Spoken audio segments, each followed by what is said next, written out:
UFO Round Table, the UFO thinker and pursuit of the paranormal podcasts.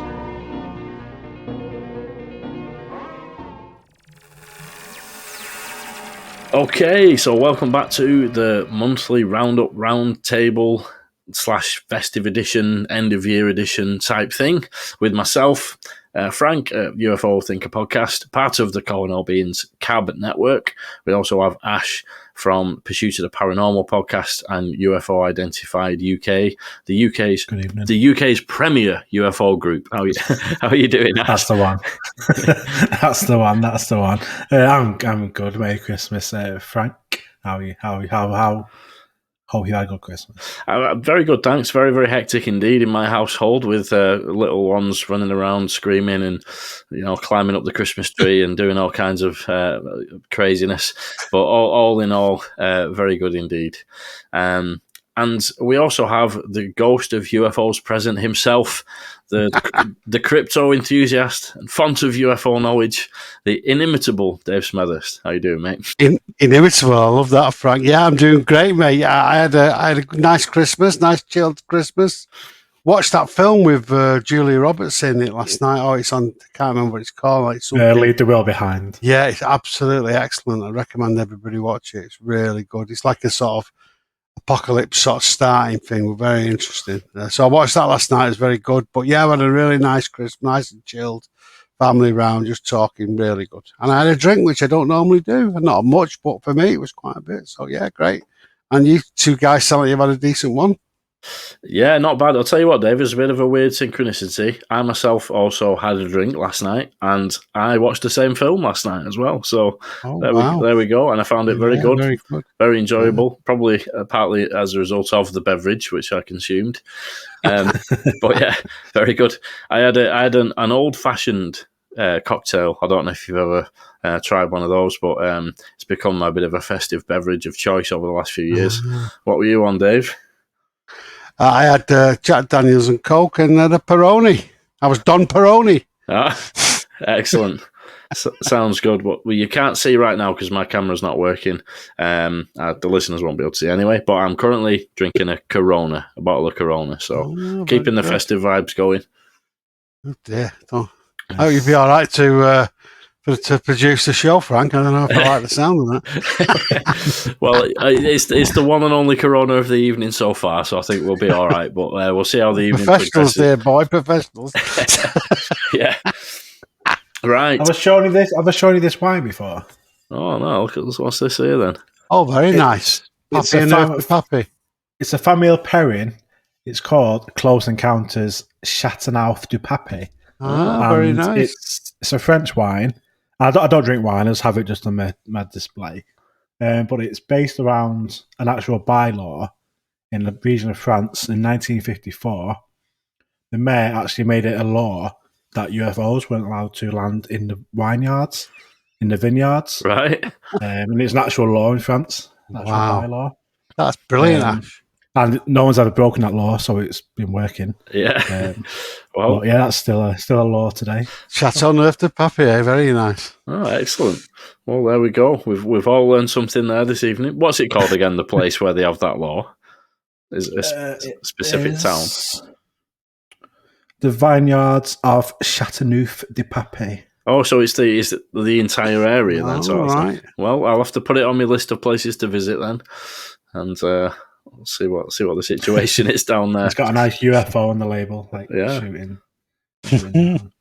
Very good. Well, one to check out. So, obviously, for this episode, as we did with last year's one, I thought we could go back and think about some of the big events of the year 2023 and look ahead to see what we think might happen in 2024. And obviously, for this one, for 2023, fair to say that a lot's happened this year. I actually went back earlier on and had listened to last year's episode. I just kind of skimmed through and reminded myself what we were talking about. And it's quite interesting, really, listening back to it. First of all, it's flown by this year. But remembering kind of the speculation of what may be to come, and certain things were pretty accurate in what we were talking about.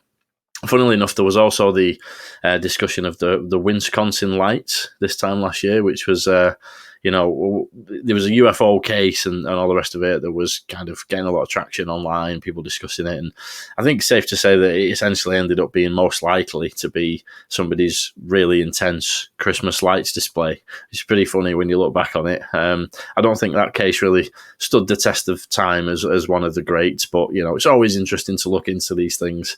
But that one, yeah, particularly funny with it being a Christmas, Christmas lights display at this time of year. But one of the really big things that which we were mentioning on that show almost exactly a year ago was, the talk of rumours of somebody with a big story looking to come forward in the coming months, as we said at the time. And I think it's definitely safe to say that one really did come to fruition.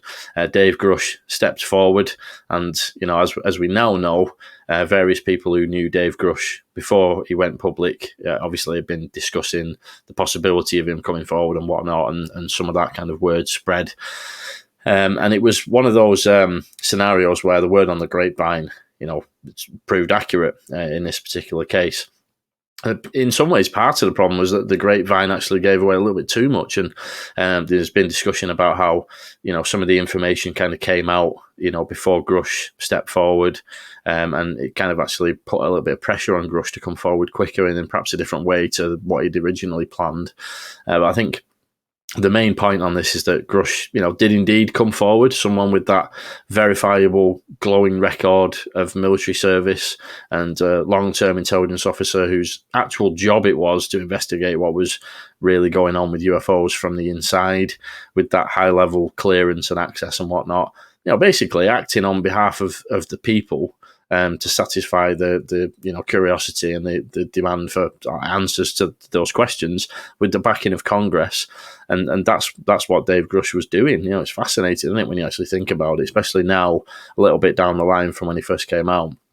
I think, that is basically, the individual who came forward to basically the world's public, specifically to the American people, but obviously the shockwaves kind of went around the world, to say that his, several year investigation, having interviewed over 40 background checked individuals, all pointed to one conclusion, that the US government is in possession of, as he says, double digit numbers of non-human craft, technology, including partially intact and fully intact craft of non-human origin. And in addition to that, some of these craft had pilots, biologics, as he refers to them, and Grusch has brought individuals to actually brief Congress people about their involvement in that biological analysis of the biological material. And also the details of the secrecy around these programs, set up to store the material and reverse engineer whatever this technology is, including the illegal funding structures and avoidance or alleged avoidance of the proper oversight. And an astonishing, really, amount of reprisals against anybody who dares to speak out, including intimidation, harassment, and even murders alleged to have taken place to maintain secrecy on this issue. Obviously, a lot of which was already kind of in the UFO law, but it's really been fascinating to see this sort of confirmed essentially by somebody who's been in Grusch's position. So since then, we've had Grusch on major news channels in newspapers across the world, and even recently on Joe Rogan, one of the biggest, if not the biggest podcast in the world. Doesn't get much bigger than that, really, does it? Sort of thinking about it and what's actually played out, it's been pretty wild to see how all that's unfolded. So what do you reckon about Grusch coming forward, Dave, on balance, now we look back on it and the impact that's had? Yeah, I mean, that was the real game changer for me. I mean, we started off with a bang, didn't we, with Balloon Gate, and that sort of set the ball rolling, really. It was almost, no, it wasn't orchestrated, but it sort of set the scene and catapulted onto the news line. Then we had Kirkpatrick coming out and trying to roll it back a bit, and then Grusch come out, and it all changed for me. I thought it was massive. I think I said at the time he sort of collapsed the sort of quantum wave, that idea of the quantum wave being collapsed, whereby you observe an object and you see it and it comes into being. Bit like that for ufology, and but there was loads of different possibilities out there. It could be, and then he come along and he really confirmed sort of loads of stuff, and that was the thing for me. It was a massive step change. It really changed everything, and we've got this pretty. I know we haven't got total, but we've got pretty high certainty given on the level of the corroboration from the ICIG, Intelligence Community Inspector General, on what's been going on with the UAP secrecy. And so I think there's a bit of it's put a bit of a challenge down to the community, the UAP community, and maybe who's commentating, to get off the fence a little bit. I'm not saying people should get off the fence, but it's where our analysis goes. Should we focus more on these things? Because he effectively confirmed a lot of what we thought. And I also think we maybe should have listened, and it told me we should listen a bit more, given the corroboration of people who had a certain profile, they were credible, they weren't looking for publicity, but they worked on programs, they were telling us things, and they'd been dismissed, really. But I think we were wrong to dismiss that many people, really, and I think that's another thing for me. There's a bit of a profile there. So I thought it was fantastic. I thought he'd come forward. It really changed the game, and I think he's put it on us, and we've got more to go at. But it come at a high point in July with the public hearings, and after that, clearly the brakes had gone on. It was interesting, Frank, you were saying to me, I think you were proved right, but you were worried about there being a bit of a reaction and not everything being glistening is not gold, as it were. And I think it started, and the press was shut down very quietly. There's a lot of stuff behind the scenes, and they waited very patiently, even though they got a few knocks, the forces of non-disclosure, and they gutted the thing in the reconciliation stage of the bill. So the fight backs on, really, and I thought it was so significant, Grusch. The hearings were absolutely credible. We should probably come back to those hearings, but yeah. I think we've also got to realise that not passing the act was a big setback for us. I think a lot of people have tried to jolly it along, and I think it's good and it's got something on the statute books, but it is a big setback, and we need to recognise it. Now I think there will be other things which we'll get onto, but yeah, I think we need to. I think the future was fairly certain last year when we were looking at it, because we'd had a lot of leaks. Now going into this year, it's not so certain, but Grusch has totally changed the game for me and how we should look at the subject. Certainly for me anyway. So yeah, massive. Yeah, definitely. I remember it was George Knapp talking about the fight back and the closer, what was it that he said, the closer you get to the secrets, the more the pushback's going to be, something along those lines. Over the target, yeah, you're over the target area, wasn't it? Yeah, yeah, and I think it's safe to say that we've definitely seen an increase in that kind of pushback.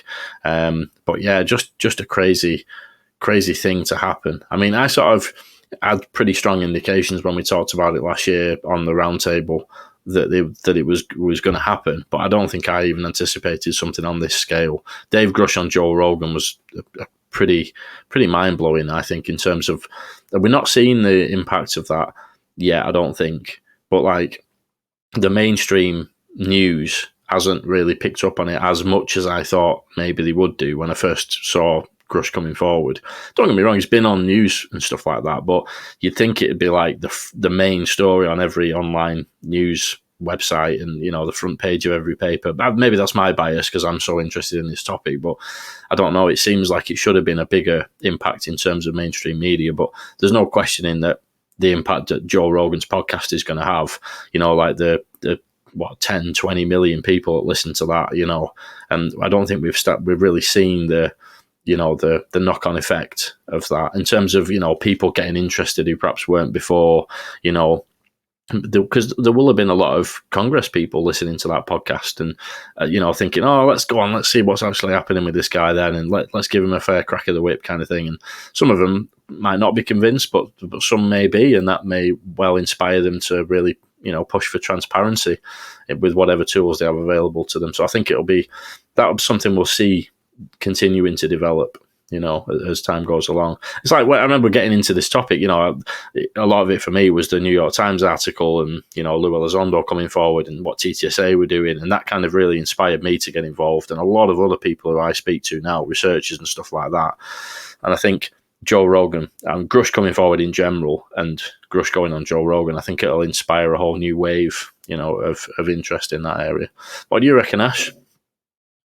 Yeah, I mean the Grusch story, undeniably the biggest kind of event of the year. I was skeptical at first, but going back to what Dave was talking about, the hearings, and that was just for me like a few hours of the best TV I've seen all year. Watching that unfold live, better than any sports show or live sports or anything. It was just incredible. I was rooting, I was cheering. I was punching the air at some of the replies that Grusch was giving. And as, like I said, I was skeptical at first, but seeing him in that sort of setting was just amazing. And you mentioned the media kind of hasn't picked up on it much. And yeah, I agree, because go back to the shoot downs in February, that was all over, and it seemed to continue for quite a bit afterwards. Whereas with this, it was in the papers kind of immediately afterwards. But since then, it has been quiet. And we monitor UFO Identified, all the news in the UK, what's been reported, any sort of UFO stories, anything like that.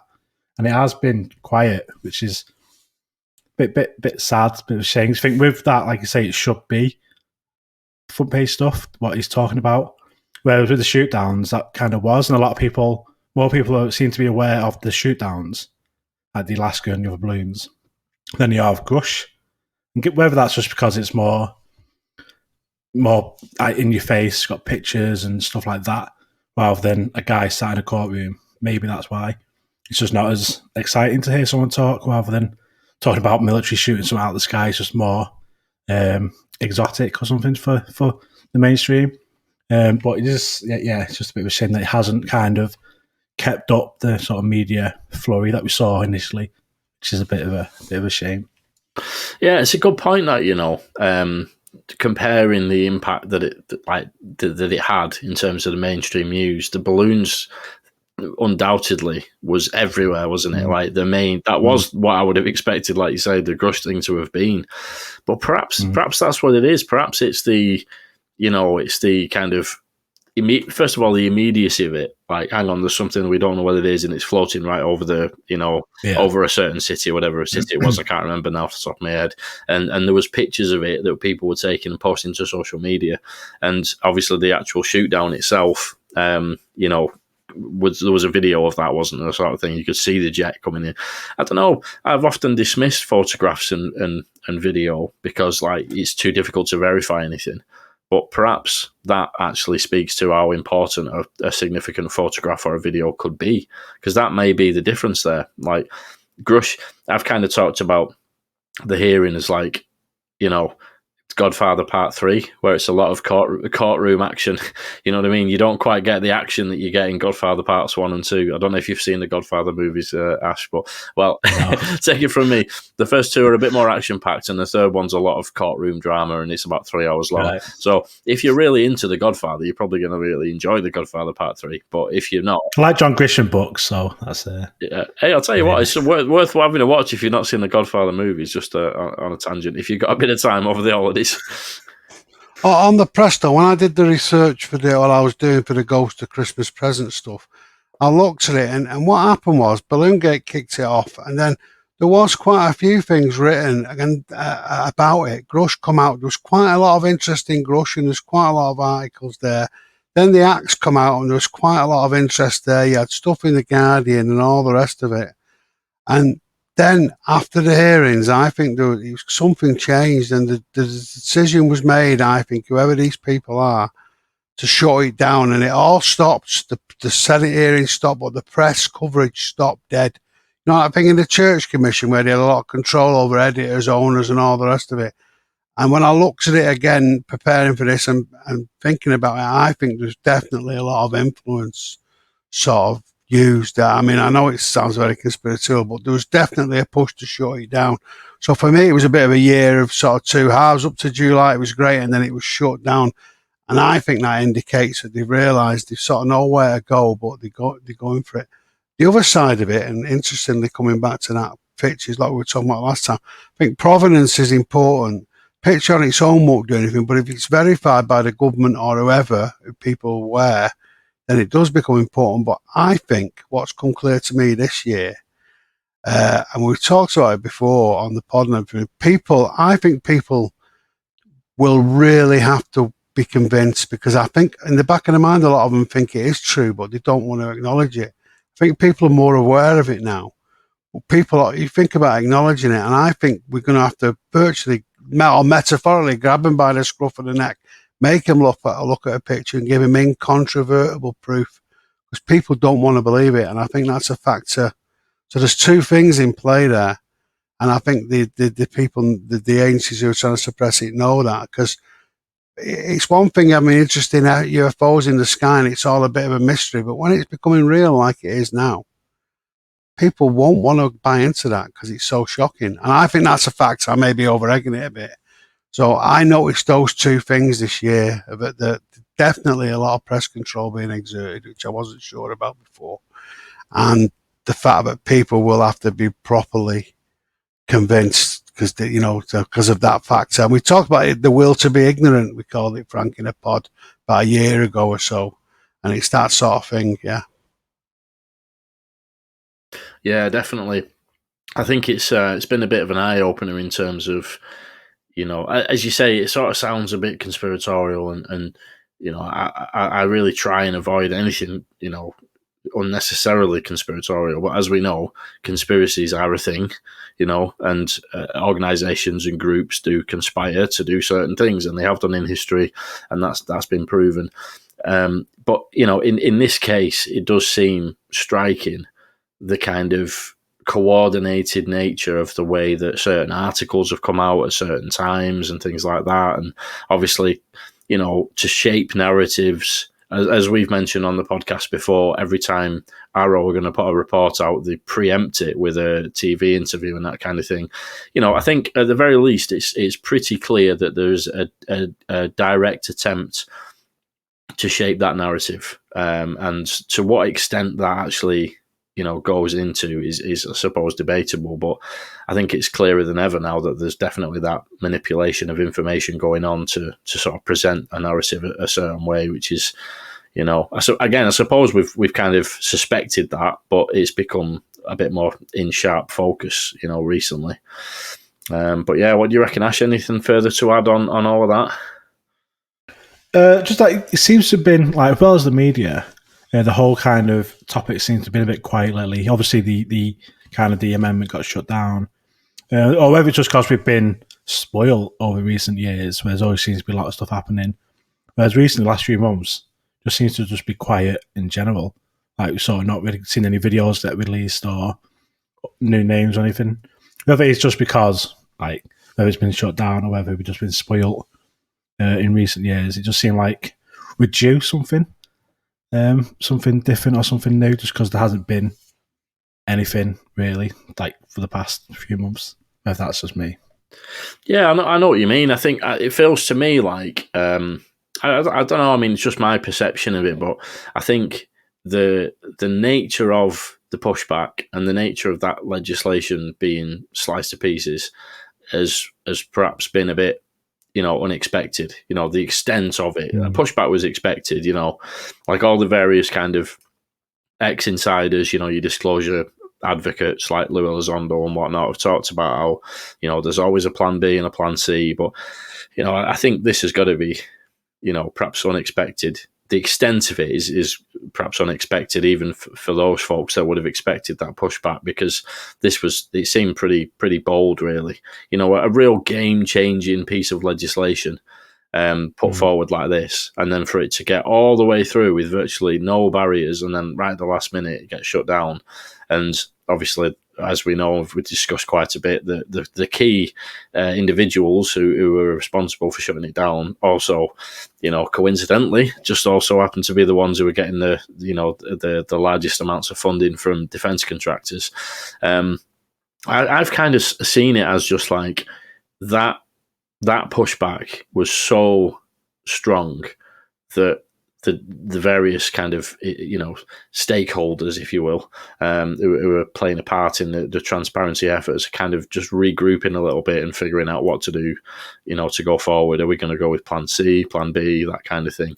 And the people who that we keep hearing about who are going to come forward with more information about a lot of this, perhaps even with direct involvement and all the rest of it, or whatever it might be, I think are probably just considering what the best path forward is. It's like Grusch, for example. Grusch is, the things that he's talked about, I feel like it doesn't get discussed enough, really.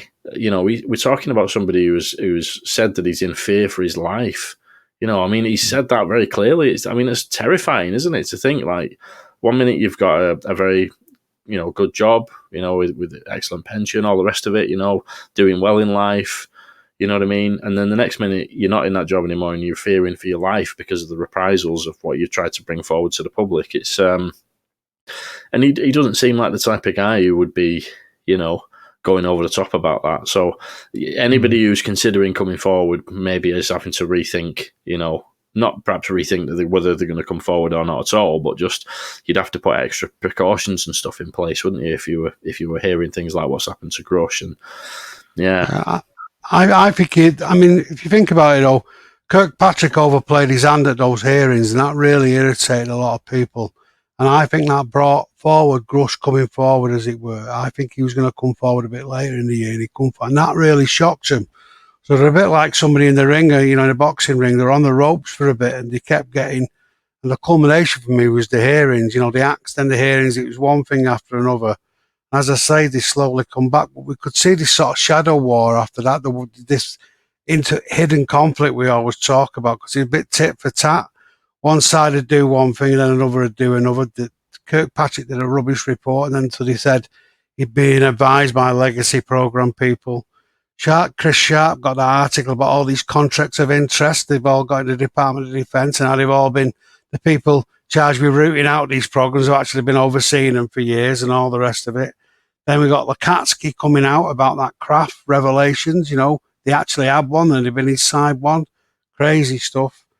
And then the one, just as it was being gutted, that one about the CIA having that OGA your crash retrieval program, where they were going around picking craft up from around the world and giving it straight to private aerospace, which I believe from Chris, that's pretty near the main core program. So, what I'm saying is they come out as tit for tat. So there's a lot been going on, and there's a lot of pressure being put on them, and they just lost it at the end now. But I think we can see more of the same, because the question really is there a plan B?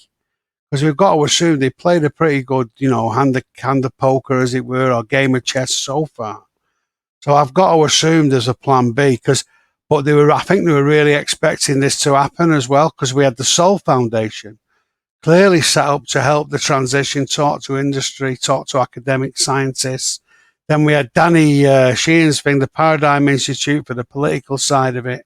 So they're sort of setting up this infrastructure of disclosure, and it's been set back. So we're sort of in a bit of Wild West territory now, aren't we, or the unknown territory? And it was going to go in a quite easy way, or a controlled way, and now it could go the other way. That Soul Foundation, watching that, from what I can see, we haven't seen it yet, and we'll get onto that. But the main purpose of that, I think, was to get all these key opinion formers together in the UAP field. On the second day, they put the fear of God into them about what the consequences of an unplanned disclosure, economically, politically, sociologically.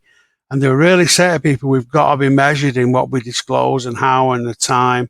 And that was a big thing coming forward. So they obviously thought they were trying to prepare him to not take office, but to take over in the task. And it sort of didn't happen. So I think we're at a real, at the tipping point, really, what's going to happen. But it could get very messy next year, which we'll get onto, I know. And I wonder what the plan B is, which we'll talk about. But it was fascinating to me, all this tit for tat stuff, as I say, and Kirkpatrick going as well. Very, very interesting. Yeah, Kirkpatrick going is well, I guess it was right at the end of the year that he's going to be going up until. So I suppose he's kind of working out his last days then, eh? But that's I think he's effectively gone now. But you're right, he was right up to the end of this because he said he was going to write the first chapter of the history. Didn't I hope he doesn't. Imagine that. With his investigative powers, nothing happened. I think that was Dave's best Christmas present for this year, wasn't it, Kirkpatrick? Yeah, it was. Oh God, yeah, that's right. Yeah. I'm thinking I'll have to lighten up now on anybody else next after the roasting I used to give him. Well, well deserved. That's true though, because that ties into a quite important point for what's going to happen going forward, which is to see what happens to Arrow. Because obviously nowadays we're all a bit grumpy about Arrow. We're all a bit sort of, not particularly looking at Arrow in terms of getting any great information. Although I know you appreciate the reports that they do, Ash, in terms of the sighting, the graphs and all the rest of it. It's kind of something that's your area, that, isn't it? Yeah. Yeah. But seeing what actually happens to the new director and how Arrow actually, what happens to that office moving forward is going to be an interesting one to see how that plays out. And I think that you'd also mentioned about the Lakatsky, obviously Dr. James Lakatsky, director of the completely verified US government UFO program. It kind of it amazes me really that we've basically got like an admittance there that what was it, like 15 years ago, the US government had a proper, full-fledged, funded UFO program. And I think sometimes that gets missed. The significance of Lakatsky actually saying that. Like, there's all this argument about Louis Elizondo, and there's all this argument about sort of like, what 8 it was it a program, was it not, da-da-da. People get lost in those arguments so much. But the important thing really there is that OSAP, was a proper US government UFO program. The director of that program has come out and spoke at length about what they did in that program. They did it for years. You know what I mean? It was funded. It was a significant sort of like amount of resources and capabilities and accesses that they had. And the director of that program, Lakatsky, this year came out and said, publicly via his book that was released, that the US indeed has a craft of non-human origin, which they were able to gain access to the interior of. And obviously we've not heard much more in terms of follow-up information on that, for good reason, because Lakatsky has said that he's going to try to get more information to be cleared by DOPSA for the future. And now I know that can be quite a long process, so whether or not we actually see that in 2024 is another question. But obviously Grusch is also trying to get further information cleared via DOPSA as well. So that's going to be interesting to see it play out. But yeah, for me, that was quite a big one, Lakatsky saying that. When you think about the significance of who it is that's saying it, and obviously I made quite a big deal with that on my pod at the time, talking about how he's basically the equivalent of Kirkpatrick. Can you imagine if Kirkpatrick said that? Do you know what I mean? If he came out and said, yeah, we've got a craft of non-human origin and we've gained access to the interior of it, it would have been a massive, wouldn't it? But it's crazy how just because he's the current director of a UFO, sort of investigative group within the US government, that attaches more weight. But Lakatsky was only doing it 15 years ago, and he said that really directly, really unambiguously. It's pretty wild to think, isn't it? But yeah, anything you wanted to add on that, Dave or Ash, about Lakatsky, and any other things that have happened this year that you want to touch on that I've not mentioned there? I was going to say about the contrast between what Lakatsky's crew did, the OSAP crew, and what Kirkpatrick did, because they were really trying. Lakatsky, in 2 years, they'd cracked a lot of stuff, and he did absolutely nothing, Kirkpatrick, in comparison. He was just trying to shut it down. And Arrow, if the act would have gone through, would have just been a sort of a subordinate, subservient, I should say, to the set up the review panel and all the rest of it, but they're going to set up around it, so it wouldn't have mattered so much. Arrow still is persisting, but we've seen it's being controlled. While it's controlled by the DOD and those people who've all got these conflicts of interest, I think we've got to worry about it. It all depends, if you remember, who takes control of it. And that was a big debate near the end of this year. Who gets control of it? And that'll be the big signal of who actually, which direction this is going in, really. So, yeah, I think I think there's been some brilliant articles from Chris Sharp as well. And I also think we've been very focused this year on the Grusch thing and the politics. But there's also been, and we won't get into it now, that when I was doing that original Ghost to Christmas Present thing again, there's a few other areas. One that struck me was the international perspective and how much sightings have increased. And, sightings around the world and what impact will that have? And the other thing was people didn't talk so much about abductions, but there was a big rise in talk about consciousness and what are the beings, and talk about the religious aspects of it and all the rest of it. So there has been quite a lot of other stuff developing around this in sort of the background, but we've been very focused on, for obvious reasons, on the fight, because the main battleground is obviously this politics. It's the key, as I consistently keep saying. It's the only way they're going to get the secrets out through. It's the only method of accountability or, key they've got to get this stuff out. So we've focused on it, but there's been a lot of other things happening, particularly in terms of from what things I've read, the volume of sightings and all the rest of it has been quite significant around the world, and people's reactions to them in different governments. So yeah, I think there's a few other things, and these might start coming to the fore this year as well. We don't know what's going to come out, do we? So it might be a bit more eclectic what we see in 2024, in terms of topics, because this won't be the main focus, or it may be, I don't know, depending on the leaks.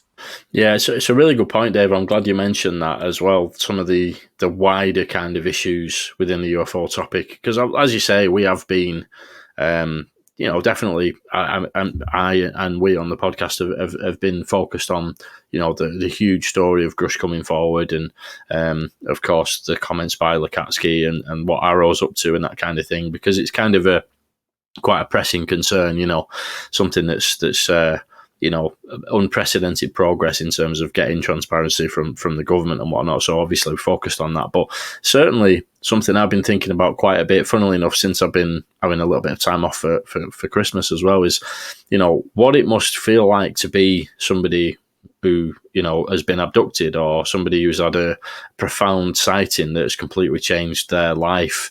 And do you know what I mean? Like, because people don't just see something like that and then just crack on with day-to-day life as normal, do they? It's like it can have a huge impact on people, all around the world, of course, as well, not just the States. People are having these kind of sightings and abduction experiences, and it is quite surprising that that's not really, even amongst the UFO community, it's not like a main area that people are looking at. But as you say, Dave, that may well, change as we move along. But yeah, what do you reckon, Ash? Yeah, on that point, with experiences and abduction cases, I speak to a lot of people who've had sightings, a lot of experiences throughout their life, and even just the one-off type of stuff.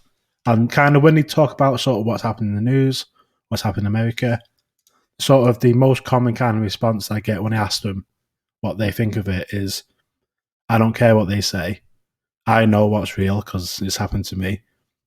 And they literally don't have any interest, or don't have much interest in what's happening, because to them, they say that we never hear the full truth from them, whereas they know the truth already. So you don't really pay much mind to it. And I guess for a lot of these people, they've had like a lifetime or years of ridicule from within the community as well about their experiences. And I guess it's just like a kind of, I don't really care what people think, whether it's the government, whether it's other people. I have my experience, and that's all I can go off. And Dave mentioned about sightings going up and stuff around the world. I've just been looking at the figures for this year, and there's a massive increase in August of reported sightings in the UK. Like literally double, like from July to August. I think whether that was kind of the height of it with Grusch and everything, maybe that's why we saw a big increase in August. Then kind of dropped down a little bit going into the autumn. Just kind of looking at the figures side of it. But I guess, we'll see. Kirkpatrick brought that heat map out as well again, or he did it, of sightings near US military facilities. And I think it might be that other countries are talking about it more, and there's more information being released as well. I mean, I go back to that thing in 22 where they said there was an exponential rise in sightings of the Senate Intelligence Committee.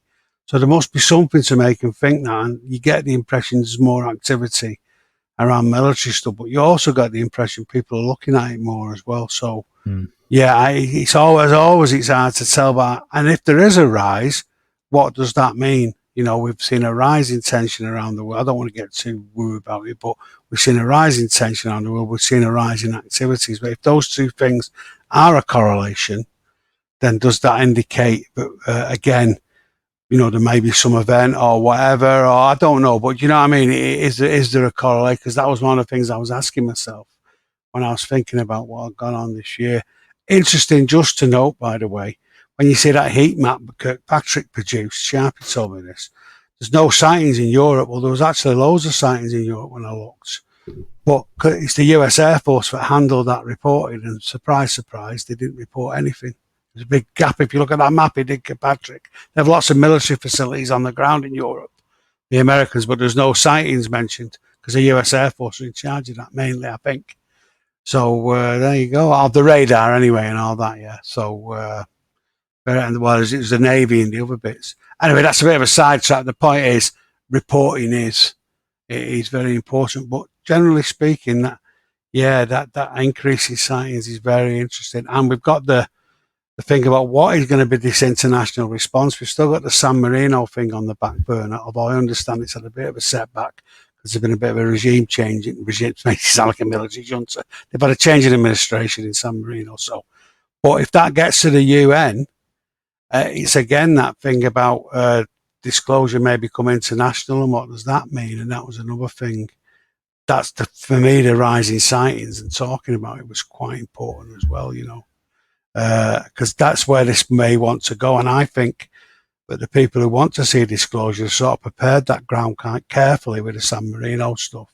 That wasn't by accident. I think there's a plan to take it to the UN in the end, and, you know, to have some sort of a talk about it. I mean, I've no evidence. I'm no other than circumstantial in my own analysis, which is just me. But I do think that's definitely a current we should keep our eye on in the next year. Yeah, I'd be interested to see. Presumably, Ash, have you got a sighting report type thing coming out similar to what you did last year? Yes, that's usually ready by the start to mid February, because we tend to give it a month after each month finishes, just for sightings to kind of come in. We're up to mid-November with our data for this year. And, I mean, on the whole, do seem to be down on last year, like as a year. It was very, very quiet early in the year in terms of sightings being reported. So we probably will be down on last year, because last year was a big increase from 2021. It looks like it's come back down to kind of the same level if they should. But yeah, the next month or month and a half, that would be I'll have that finished and published. It's worth saying, Ash, it's a lot of graft, that, isn't it, mate, that you do. And, you know, it's worth people realise it costs you a lot of time and some resource. So people should always try and support yourselves if they can. UFOs identified. I don't want to sound, I know you give me a fiver earlier to say that, but it really is a lot. I do admire all the work you do, because it's that sort of work. It's really important. How many times has that been cited, that work, or it's come up in the conversation? If you hadn't been doing that, we'd have nowhere to go on the sightings. It might come up politically. It's important there. That is really important work to do, and the boots on the ground stuff you do as well. So important as basic evidence. Nice one, yeah. Cheers, Dave. Yeah, definitely, and I'll second that there with a little tip of the cap to you, Ash. It's and I think, you know, testament to the actual work that you do as well is how often it gets picked up as well by you know, news channels and papers and stuff like that. And there was that. What was that article that you did recently as well that you were involved in? Did the big article with GQ magazine, which was a really good article. There's also another kind of researchers around the UK looking at it. And this year we've featured in over 100 articles, TV shows, radio interviews. We just get all the time, like Dave, you both said, we're getting picked up all the time and publishing our data and stuff like that. So yeah, it's been so a good important. year. Yeah, well deserved, mate, and fair play to you. Long may it continue. So I think that about wraps up where we've been. Where are we going is the next question. What are we likely to see as we move along? Of course, Dave, you mentioned about Gary Nolan's Soul Foundation held its first proper event this year with involvement, of course, from Man of the Year, as we've now crowned him, Dave Grusch, and the Soul Foundation are bringing together scientists, academics, and experts, and kind of really getting some interesting conversations going. It's going to be interesting just in general to see what the Soul Foundation do as they move along. Of course, that particular event was invite only, but we can expect to see the actual talks from that. From the various guests to be released on online. I'm not exactly sure. I was going to say YouTube, but I'm not sure. But the videos are planned for release in early January. I am reliably informed. And also upcoming is an op-ed, essentially like an article, opinion piece from Dave Grusch, which I think, fair to say, is partly in reaction to the gutting of the legislation. Grusch himself described that as one of the worst failures in the history of the United States Congress. Didn't mince his words on that one. But what will that opinion piece actually contain? I've been racking my brains about that. It's an interesting thought because, he's not going to be able to talk about anything he's not had cleared. Presumably, the concept of it being an opinion piece is that he can give an opinion perhaps on certain things, like come a bit closer to a line of, you know what I mean, without crossing the line sort of thing. If he said, I know from my experience that this is there and this is there, you can't say that without clearance from DOPSA. But do you think there's perhaps room, Dave, for Dave Grusch to express some opinions without perhaps going into any sticky territory? What do you reckon, Dave? Well, I think he's had a pattern of clearing things more through DOPSA, more detail, so I presume that's what he's going to do. I think he's pushing it as well because this legal issue, he's sort of saying, if you don't let me say what I'm going to say, well, I'm going to take you to court. So I think he's really pushing him. So if you think about what he has talked about, apart from, I know I've said it a couple of times over this last year, but he's talked about the existence of non-human intelligence, possession of bodies and craft. We've got materials, treaties, which I still blows my head off to think about that. Some hostile action they've done, reverse engineering programs since the war, cult arms race with other nations, big internal cover-up, misappropriate. So I think if he just talks about more of them things, it just depends what's the button to press with everybody. And more generally, I think with the Grusch thing, well, let's go. I'll stop on Grusch for the moment. I don't know what Ash thinks about that, what he might say. I want to come back on some of the wider stuff about leaks as well. So I've got some ideas what that might cover. Soul Foundation, don't really know.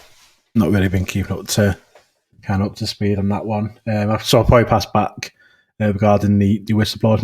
But the thought I kind of had on that, what I touched on before with the legislation being quashed, that could either cause people not coming forward because of obviously what's happened to Grusch and all that stuff happening. Then because it has been quashed, whether that will cause people to come forward because they're thinking, okay, they're not going to do it this way. We're going to have to do it kind of leaking stuff out rather than doing it properly. So we kind of got two thoughts over whether it would cause more or cause less. So I think that would be sort of interesting to see coming into next year. Well, to pick it up then, if we are going to see those leaks, I've been thinking what possible leaks might we see? Because I think you're right, Ash, it's a good point. Because it's a bit of a risk. I mean, I've been talking to Frank about it. It's a bit of a risk if you come forward, and maybe you can address this when you come back in, Frank, because if you're not doing it under the umbrella of the proper process like Grusch has done, you're risking a lot, So, but equally, we keep hearing, right, well, if you're going to do it, if you're going to be like that, we're going to start leaking. And so on the one hand, I thought what could happen, and this maybe goes to the Grusch piece as well. What it might be, who the contacts have been with what sort of contacts have they had, what communication have they had, sort of people, their beings in captivity, detail of what's been recovered, when, where, actual sites, confirmation of all the big cases we've heard of. Might be some kind of footage, might even be footage of a meeting interview. I know I'm just speculating here, by the way, just to give you the flavour. Could be a load of tracking data coming out. Might be some evidence of people who've been bumped off, clear evidence of that. Might be evidence of misappropriation of funds as well. Might be information on the sort of races, categories, or whatever you call different species is probably a better phrase, alien sort of species. and what the categories are. I mean, crucially, all these things are going to need provenance or they're not worth much. So even though that's the other interesting thing, but I heard Danny Sheehan last night on the Thomas Fessler show, Disclosure Tonight, and he was saying that if we don't hear anything, he's going to start doing, because he's got all set up investigative people like he did in other legal cases where they're going to go out and interview people. He's thinking of doing it a court of human opinion approach or public opinion approach, so they might stream testimony from experts, get people in, ask them questions, release the research stuff they've been doing, so they might just do their own DIY disclosure based on other things. Could be a lot of stuff happening, people coming out. It might be influential people coming out saying, yes, I was involved. I don't know how the leaks are, because there's a number of ways they could go. But I think that probably the safest way to go is to talk in generalities and just try and avoid the very secret specifics that you can get done for, as it were. And that's what we don't know, where that line is, if you see what I mean, where what you can and can't say. And that's what Grusch is pushing. So I think it could, my sense is that they're not going to take it lying down. They're going to go, because if they don't do it now in the next year or something, it could all sort of die off again. I don't think it'll die off completely. I don't think the toothpaste can be put back in the tube to that extent.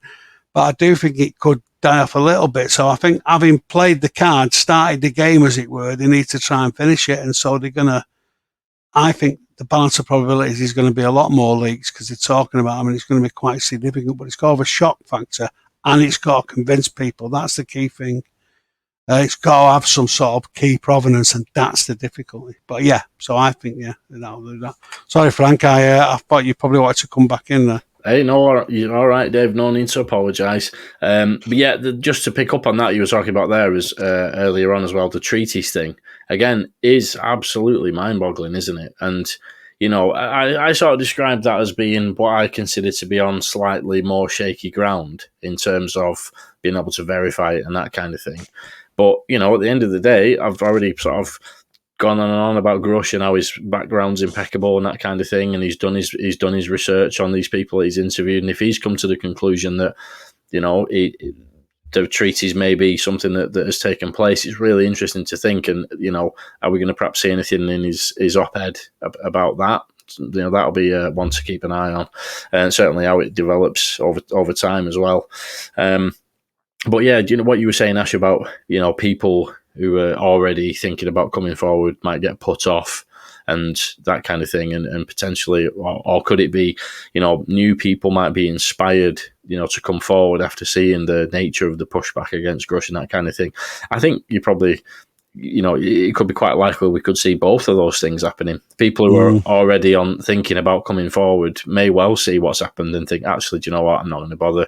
Not that I'm not going to bother, but, it's not worth the repercussions and that kind of thing. Every situation probably would be, quite different, wouldn't it? Like somebody in one situation might think that, somebody who's in a different part of, a different phase of their life and career might look at it slightly differently depending on, where they were up to. But it certainly could have an effect on both of those sides. But I was speaking to Matt Ford from the Good Trouble show. I think it was last week or the week before.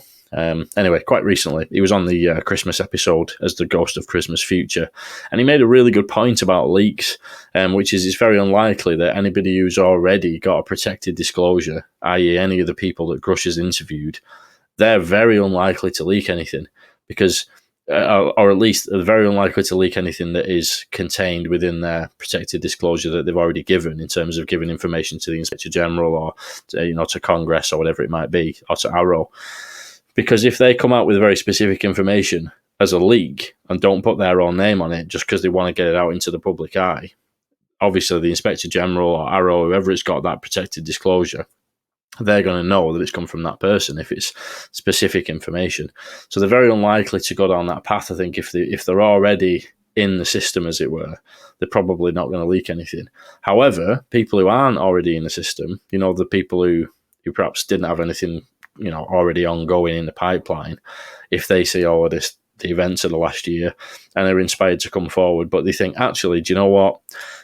After seeing what's happened to Grusch, after seeing how Arrow have treated the people who've actually gone forward. I'm not going to go through those legal channels. I am going to leak something.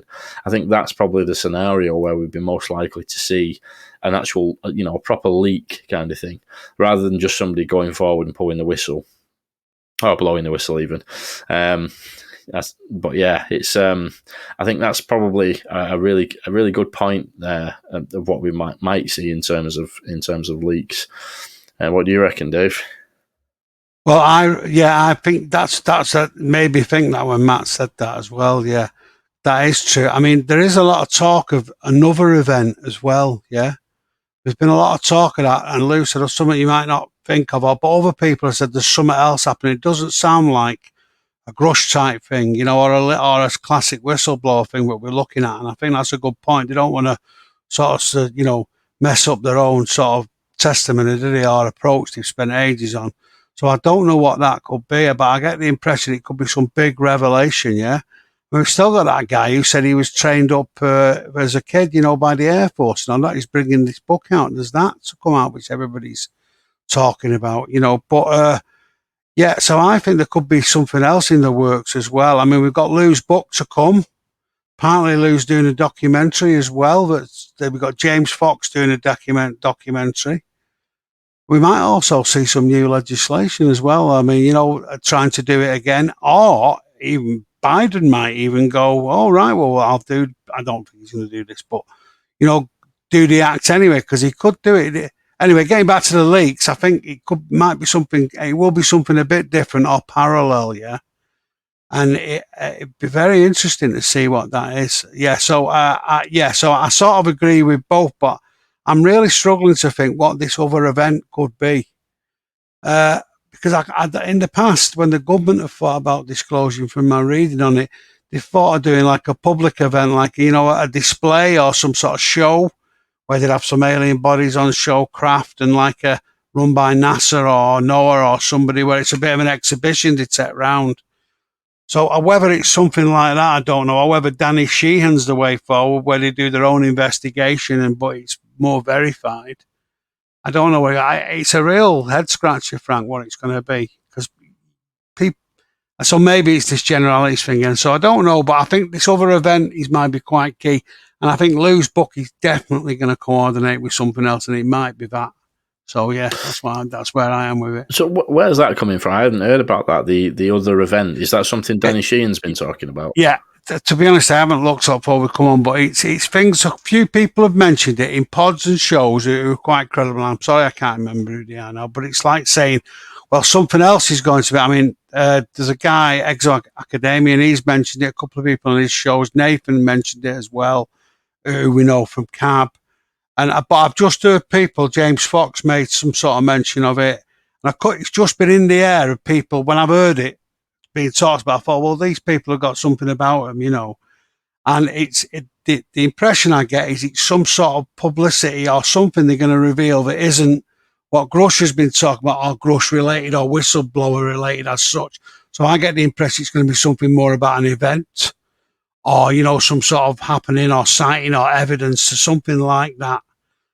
So that's what I get, Frank. But I'm not sure. It could equally be a book and some revelations by somebody else. Or it might be, I don't know, a Grusch Mark II, I suppose, somebody else coming forward who's worked on the craft. So I'm sorry I'm a bit vague, but next time we speak, I'll chase it down a bit. But it's something I've definitely heard from people who I would normally listen to. It's some sort of parallel event, I get the impression of. It's not some ET event or anything like that, or any government event. It's sort of a planned, something that the team disclosure are going to do, or somebody's going to do. But I hope that, I don't know whether that makes it any clearer at all, really. But at least I've fleshed it out what I've heard, I suppose. Yeah, no, that's great. I think it's interesting to hear about what is the word on the grapevine, as it were. I think it's funny you mentioned this earlier, Dave. I know we'd spoke about it a bit over the last few days. It struck me when I was listening back to that show we did at the end of 2023. It seemed like there was a really clear direction where we were going. We'd heard about this whistleblower who's coming forward. The legislation was like, people talk about it as the disclosure train. It was full steam ahead, at that stage in time. And we've hit a bit of a snag over the last month or so. Yeah. And it really isn't the same clear path forward. I don't think we're currently waiting for what's actually going to happen. But also, very interestingly as well, there's a lot of you just mentioned it as like parallel things that are going on as well. I think there's quite a lot of niche aspects within the UFO topic, like the consciousness thing, and even studies into DMT and psilocybin and things like that are going on around the world. And that the nature of reality itself is been questioned for some time, and there's a lot of interesting studies into that and how that might intersect with the UFO stuff. Also, just technology, AI. That's something I've been mentioning for quite some time now, is that as AI continues to develop, what's that going to do in terms of, Ash, it'd be like your dream. Imagine like all of the sighting reports from around the world analysed and collated into a report by AI. At the moment, it'd probably be a bit, higgledy-piggledy, and there'd be all sorts of weird things going on in there because AI is not... Save me a lot of time. Well, that's it. But you know what AI is like? A couple of years ago, ChatGPT was like really clumsy, and you could hardly get a proper response out of it without it talking about something completely random, and punctuation in the wrong places and stuff like that. In the early days, might have been more than a couple of years ago, but nowadays it's absolutely amazing what can be done, and it's advancing so rapidly. We hear about that. What is it? The David Miller's thing called the National UFO Record Center. David Miller was putting this massive database together, and he's kind of inheriting databases of huge filing cabinets of reports from all these other researchers. I think we've talked about it before. Philip Mantle has donated all of his files to him, and a database like that, if it could be digitized and AI was able to actually scan through it and pick out trends and generate reports from it and that kind of thing, it could change the game, really. It could really give some different insights. And funnily enough, that's exactly what Jacques Vallée was attempting to do with the ORSAP database. Yeah. That was his key involvement, and that shows how ahead of the curve Vallée's thinking, I suppose, it is and was, because he was talking about doing this nearly 20 years ago. It's but now, with how good AI is, back then you'd have probably needed a computer the size of a room to do that. But now, obviously, AI is becoming unbelievably capable and more accessible to everybody. And it's fascinating to think how that's going to, affect the UFO side of things. And of course, that human angle as well, like we talked about earlier on. I think I'm definitely, guilty, as it were, of focusing on the progress on the political side and being excited about what the tech's like, etc. But the reality is, if we really are being visited by non-human intelligences, the sightings and more to the point, those abductions that people have reported for decades, they take on a bit more of a somber tone. If it's people are reporting being taken from their homes against their will and had some terrifying experiences, and as this topic moves along, if we start to see some kind of official or semi-official acknowledgement from like world powers, I think we'd look back on certain people's accounts and experiences in a new light. Same thing, actually, you could say about the nature of reality, the consciousness and all that kind of thing. As that progresses, how is that going to affect how we look back at people's individual experiences? And, there's also the thing of the people who claim to be able to interact with the phenomenon, CE5, HICE, basically the practice of focusing your mind to be able to contact with a non-human intelligence. And it's been going on, this whole time. I've spoke about it years ago on the show, but not really been into that angle much recently because of what other things that have been going on. But I've seen videos of, to be fair, I've seen a lot of videos of satellites and meteors and Starlink, from some of that crowd. But having said that, though, I've seen very interesting videos as well of things doing right angle turns and, so things that genuinely don't seem right. And how's that angle going to progress, going forward? It's a lot to keep an eye on, isn't there, Ash? What do you reckon? Yeah, because, I'm not sure I've mentioned this on a round table or not previously, but I gave a talk in Wales in October, which was one of my highlights of the year. And one of the questions at the end, we did a Q&A. Someone in the audience asked, so if we do get the truth, we get disclosure, kind of what would that mean for you and your work and stuff? And my answer was kind of, well, it's not going to change what we do. We do our events, we do our support, we give places where people who've had experiences can go, and that whether we get the truth or not these people still had experiences. These people still need support. They still need people that they know they can go to and talk to. We've had people come to us that have kept their story secret for 30 years. And the first time they told anyone in 30 years is at one of our meetings or just to me. And that's kind of why we do it, to give people that place to go. And like I say, in sort of the whole furore and flurry of everything happening kind of officially and in America and the UK, do they, don't they, all this stuff. When it comes down to the bottom line for what we do, it's about the people. It's about the community. And these people that have had nowhere to go, that have been ridiculed their whole life, that have felt scared, people that have got trauma, got PTSD because of their experiences, they're still going to need somewhere to go to have that support in place. Whether it might make it easier to give that support, whether there can be somewhere like, obviously there's charities and stuff coming out now that are looking at how to kind of support people, and whether it would increase that side of it, which would be good. But like for us, it's about the people. It's about people that had experiences. That's why with UFO Identify, we look at the sightings, the experiences, the reports. We go out and meet these people. We go out and meet witnesses, experiences. We put events on, we put meetings on so people can come and have somewhere to go. And that's what it kind of will always be for us. And whatever happens kind of in America, that's always going to be the bottom line for what we do, which is, for me, the most important kind of part of it in that sense. That's very obvious. Some of the meetings I've been to, a lot of the people who we've spoken to, the ones in Manchester have been to mainly, people are talking about experiences. There's nowhere else they could have gone to talk about that and have people listen, and we've had some really good chats there with people. And people would be laughed at, but, they wouldn't, you can't guarantee that, but yeah, you wouldn't have been able to have that conversation, but it's really important. And the normal people, and I think because you're rooted on the ground, grassroots stuff and boots on the ground, I think it's always, you're at the source effectively, aren't you? And it's sort of, it always has that sort of mission. I mean, as you weren't saying this, I know it's not mutually exclusive. You can still have the analysis and all the rest of it.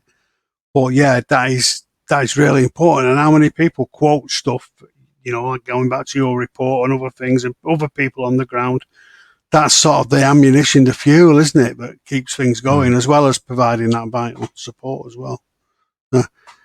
Could I just go back to something else just quickly, Frank? I know we're just on in terms of I would know in terms of what's happened. They always say, don't they, the first casualty of battle is the battle plan. And I think that's a bit of what's happened. As the forces have joined after the speech, the battle plan's gone out of the window a little bit. So I think we're seeing what's going to happen next, and everybody's sort of squaring up to each other in terms of what's going to happen with the leaks. And I do think they plan for it a little bit.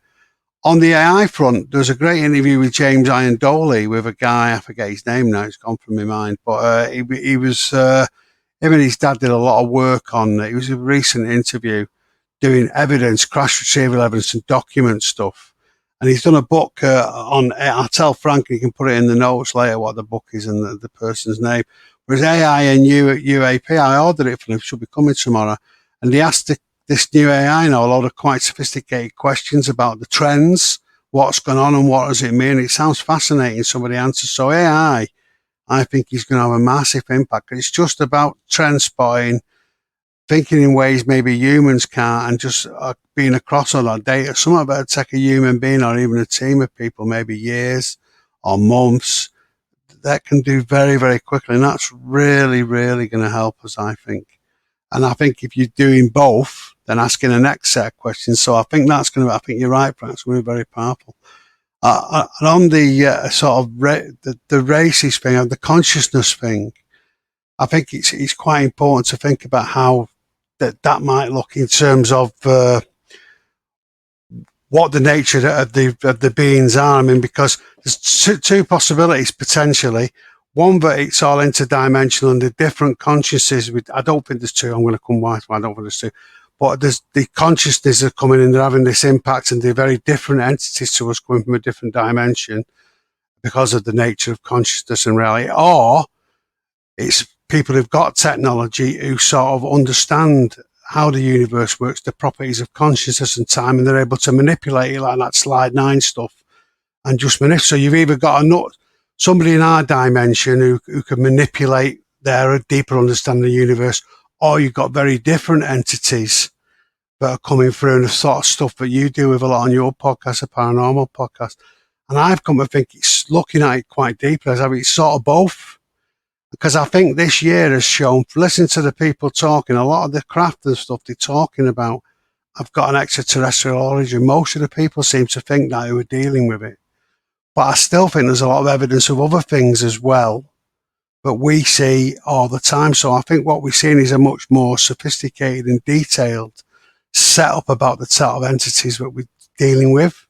And that, to me, is what's come across. It made me think about it. And I think this thing about consciousness is going to be really, really important, because there's also a lot of religious ideas in there. And I was on Cab the other night, Colin Bean's podcast, talking about this, because there's a lot of religious ideas, there's a lot of philosophy more than you think about, because they deal with these sort of issues about spirit and spirits and, you know, different types of ideas. And it's very easy to jump very quickly into a sort of religious philosophy to explain things and get down that path when it could be something else. But it's really, really, it's a real melting pot at the moment about what does it mean. And with people saying, oh, it's all in your mind, there's no reality, and other people saying it's all nuts and bolts. I think we're seeing a much more sophisticated mix. And it's in that sophistication where all these different things are happening. And that's why I think it's interesting with what you're doing a lot, Ash, and your paranormal stuff, you know, on that podcast. And the UAP stuff, that's why it's coming together a lot more, because there's a natural connection of this whole thing and what it means in one way or the other. Yeah. So it's really, really interesting.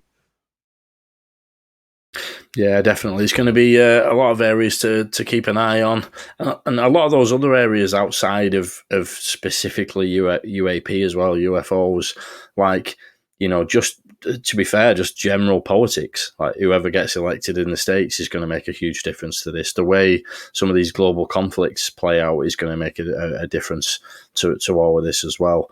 Obviously, as we mentioned, studies into consciousness and all that kind of thing as well. And one that I meant to mention earlier is some of these studies into ancient civilizations as well. Something that, you know, I know me and you talk about quite a bit, Dave, off the podcast. You know, there's quite a lot of advances in scientific analysis of ancient artifacts, and, you know, seem to be pointing towards the existence of a much more advanced technology than what we thought, in terms of the precision of ancient Egyptian vases and some of the statues and structures and things like that. Stuff that's, I mean, because that, you know, I was thinking about this the other day. Ancient aliens has kind of really created a stigma around all that sort of stuff. As soon as you mention anything to do with Egypt and advanced technology, people assume that you mean, like, oh, the aliens built the pyramids. But, you know, it's not necessarily that simple. There could be some kind of common thread that perhaps an ancient civilization who existed on this planet be using some kind of technology that taps into something about the universe that we haven't quite grasped yet. And perhaps, you know, if there is non-human intelligence visiting the planet, maybe they use that same kind of aspect of reality to fuel, you know, the way that they do things. Not literally fuel it, but you know what I mean? Like, there could be some things that they understand about reality that they can use technology in a way that we haven't figured out yet. And perhaps if there was an ancient civilization on this planet before that got wiped out or whatever, you know, maybe they had figured out some aspects of that. It's very interesting to think about how all of these separate branches are all kind of progressing and how they might start to cross over. But I think in terms of, as I was saying, last year's Festive Round Table, we had a very clear idea of what was going to happen. This year's a bit feel like stepping into the great unknown in a way. The two concrete predictions I would have is that we're going to see those videos from the Soul Foundation in January and Dave Grusch's op-ed. Obviously, there's various other bits as well, like we could see Lou Elizondo's book. We could see further things from Lukatsky. You know, there's going to be, you mentioned James Fox earlier, his film's going to be coming out, I think he said early summer. Whether that remains on schedule, I don't know. So there's going to be some interesting bits and pieces coming out along the way as well. But I'm just excited to see how it all plays out, really. And I think, as we said last year, it'll be interesting to come back to, you know, to this kind of conversation this time next year And what are we going to be saying? Because, like, obviously this year we're saying, wow, what a roller coaster this year's been. Is it going to be even more of a roller coaster in the next year? Is it going to be a bit of a damp squib? You know, we're just going to have to wait and see, aren't we? But anyone want to add anything before we wrap it up? I just feel like Corbell has got his button on publish, his finger on publish, ready for something to. He seems to have been quiet recently. I think he's primed for something that's just a little prediction in the next probably month or so. Well, something from him. I think you're right, Ash. I think that I think I was something to do with this other thing. I think it's going to be something like to carry on the box of some massive uppercut that they're going to deliver. But it's very hard for the establishment to deny, and that's what I think we might see. That's a bit of a bold prediction, I suppose, but that's what I think we might see, as well as some other stuff around the edges, something quite big that's obviously got some good provenance, that's very hard to deny with people coming forward, because I think they've got to sort of do that in a way now to keep the ball rolling, and not, because I think the forces of non-disclosure really are hanging on by the fingertips now. They've shown their hand by deliberately blocking that thing in Congress, the acts, and it's because I think they've sort of been come out into the open, as it were. And I think that maybe I'm being optimistic. I don't want to be too optimistic, but I do think that's what we're going to see. The other thing you touched on, Frank, is that I think we really need to realise the deteriorating situation in American politics and the backdrop of the election this year.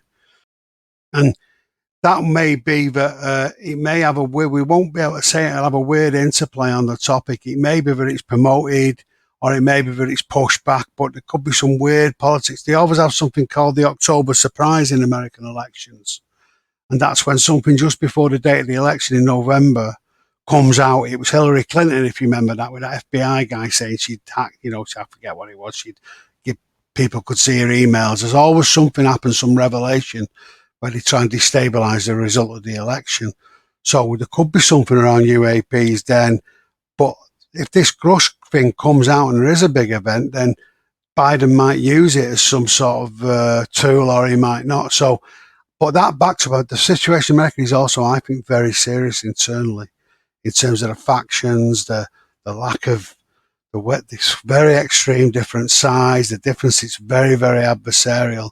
And I think it's in some ways the society, not the society, but the political system is quite destabilized at the moment. And so that might play into things as well, the sort of internal politics in a way we can't quite predict yet. But yeah, I think it is going to be quite a wild ride, as you sort of implying, really. And I'm very interested to see where we go. But if anything comes out about treaties, I think it's if there's any proof, I think it's sort of game over, really. The only other thing, I suppose, is the question: has Grusch's revelation sped things up in terms of what adversary nations, and what they reveal?